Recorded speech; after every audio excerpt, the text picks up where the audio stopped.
Supporter timnas Indonesia akhirnya harus merasakan kepahitan setelah melihat kabar dari proses 3 pemain naturalisasi. Ya, PSSI memberikan kabar terupdate terkait proses naturalisasi 3 calon pemain timnas Indonesia. Ketiganya adalah Jordi Amat, Sandy Walsh, dan juga Zain Fatinama. Kabar terbaru tersebut diungkapkan oleh Ketua Umum PSSI Muhammad Iriawan yang mengatakan bahwa minggu-minggu ini akan segera selesai. Namun ketika ditelisik ternyata jadwal dari DPR sendiri tidak ada agenda mengenai penetapan 3 pemain naturalisasi yang diinginkan oleh Sintayong.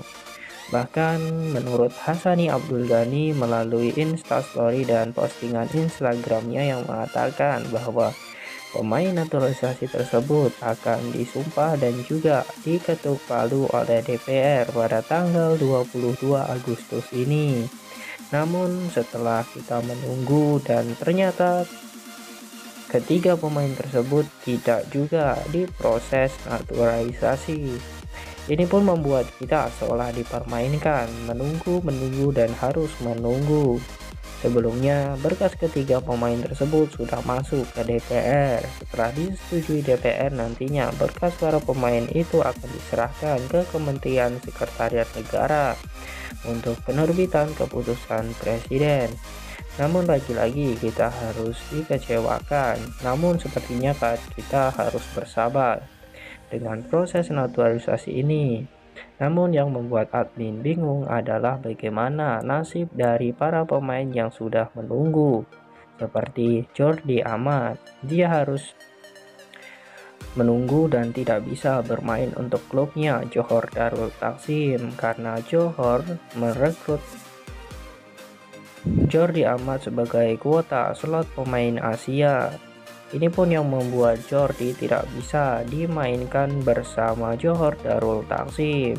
Entah sampai kapan, jika terus seperti ini tentu bisa saja Jordi Amat diputus kontrak oleh klub asal Malaysia tersebut. Ya, kita ketahui bahwa Jordi kemarin sudah bermain di Liga Champions Asia mengisi slot kuota pemain asing dari Spanyol, bukan dari Indonesia. Itu pun yang membuat Jordi bisa bermain untuk JDT. Namun JDT ternyata kalah dan membuat Jordi Amat harus bisa merasakan pahitnya debut. Walaupun dirinya hanya bermain 78 menit, ia tidak bisa merasakan bagaimana ketatnya Liga Malaysia dan membuat Johor Darul Takzim tidak bisa melanjutkan kiprahnya di Liga Champions Asia setelah dikalahkan oleh Urawa. Lantas bagaimana menurut kalian dengan kasus seperti ini? Para pemain sudah berkorban namun pemerintah belum bisa memenuhi kewajibannya dan terus menunggu. Lantas bagaimana menurut kalian tentang proses naturalisasi ini? Apakah bisa terrealisasi? Ditambah FIFA Matchday sebentar lagi akan dilaksanakan. Silahkan kalian tulis di kolom komentar.